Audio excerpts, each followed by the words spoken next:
Hey, good morning, everybody, and welcome back. I'm Jim Bull, and today we are going to talk about Proverbs chapter number 3. So I'm having fun with this so far. I don't know about you guys. Thanks to everyone who's following along. And again, I'll ask you to participate in the conversations, share this with your friends and family and everyone out there, and we can grow God's glory that way. So chapter 3 is a longer chapter here in Proverbs, but we're going to get through it as we can. And it starts off with further benefits of wisdom. So they're continuing to teach about wisdom here to us and right from wrong and how we should go about our daily business. So anyhow, verse 1 says, "My son, do not forget my teaching, but keep my commands in your heart." That's verse 1. Verse 2 says, "For they will prolong your life many years and bring you prosperity." Sorry, I had to turn the page. Got lost there. So let's go back and say, verse 1 says, "My son, do not forget my teaching, but keep my commands in your heart, for they will prolong your life many years and bring you prosperity." I don't know about you, but that fires me up, man. This is basically telling me to follow the Lord's teaching, and everything's going to be good. You got nothing to worry about. So think about that for a little bit. Verse 3 and 4 go on to talk about love.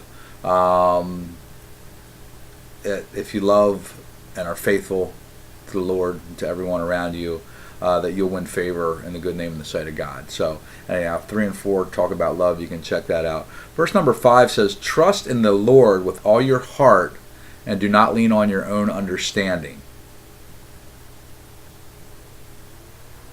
In all your ways acknowledge him, and he will make your paths straight."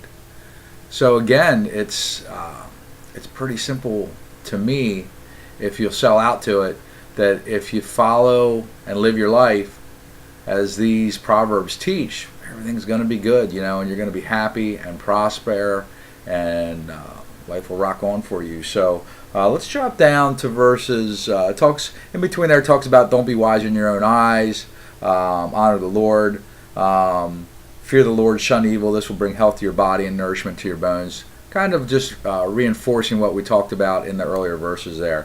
Verse 9 and 10 I really liked, has kind of a special meaning to me.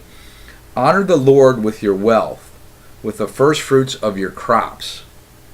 Then your barns will be filled to overflowing, and your vats will brim with new wine." This one was a tough one for me way back in the beginning, folks. I went to church for the first time and really paid attention after I'd started my family, and the pastor kept talking about tithing, and they'd pass the plate every morning. And at that point in time, we were living with our father-in-law, had more debt than any young family should have, and just didn't have a lot of understanding and teaching about life. Never had any financial teaching as a child. I saw how my parents did things, but I never paid much attention to that. And they were pretty good with their stuff. They just didn't pass that knowledge on to me, or I didn't listen one way or the other. I don't know what happened there.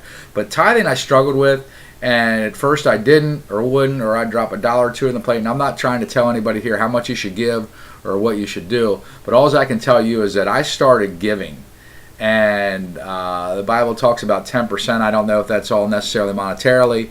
Some of that can be serving with time and other things that you do.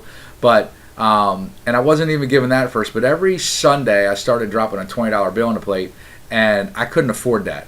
I was behind on my car payments. I didn't have my own house, could barely afford to feed my family, but I started dropping that in there. And I remember one day telling my boss, we were talking about tithing, and I told him I put $20 in the plate every day. And this dude was pretty good off. He had a big family and made lots of money.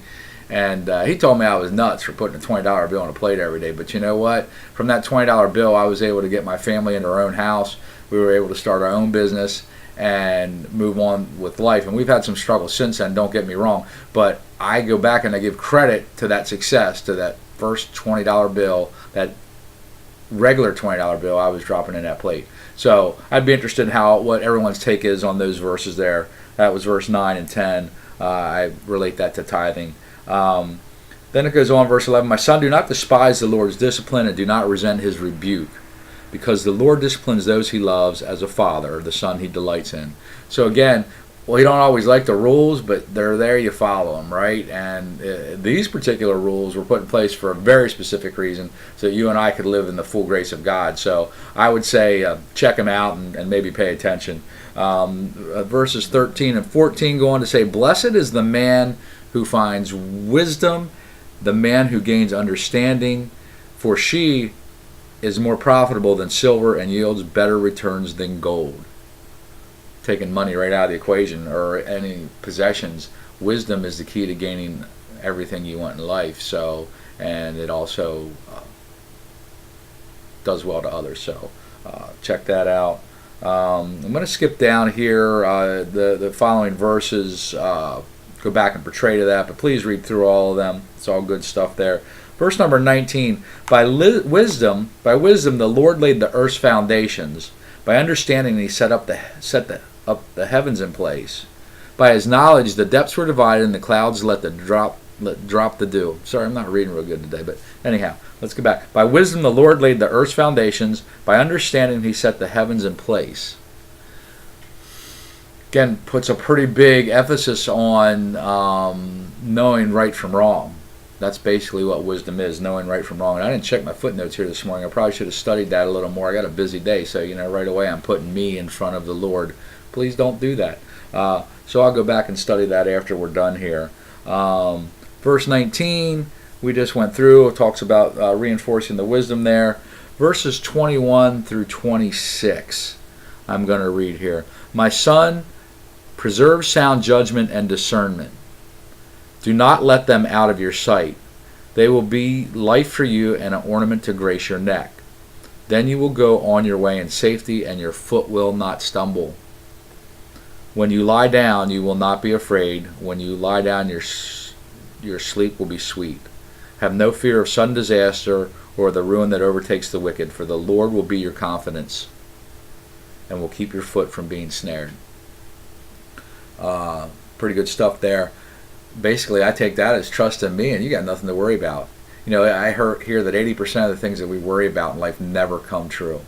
Think about the time we waste worrying about things when all we really need to do is trust God and have faith that He's going to take care of us if we believe in Him and do as He asks. It's pretty simple. It really is. It's not hard to live a godly life, and it's cool, and it's way better than the other side. Trust me, I've been there.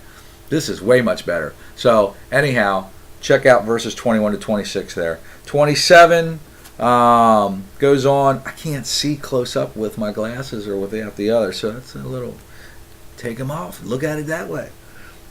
Verse 27, "Do not withhold good from those who deserve it when it is in your power to act. Do not say to your neighbor, 'Come back later, I'll give it tomorrow,' when you know you have it with you." I guess we could get a couple of meanings out of that. I think it talks about procrastination and not putting off till tomorrow what you can do today. It's on your plate, get it done. You got to prioritize things, but I take that as number one, as don't procrastinate, and number two, share what you got. Help them out, and help them out now. If someone needs help, give it, man. The Lord will provide more for you. He feeds the birds and the snakes and all the creatures in the sea. Why wouldn't He take care of us? Okay, so that's 21, 26, 27. Then I go to 33 to 35, and I ask you all, please, I'm not reading word for word, but please read the entire chapter and gain your wisdom that way. Verse 33 to 35 finishes up the chapter, and it says, "The Lord's curse is on the house of the wicked." So it goes both ways. You do good, you're blessed. You do bad, you go the other way.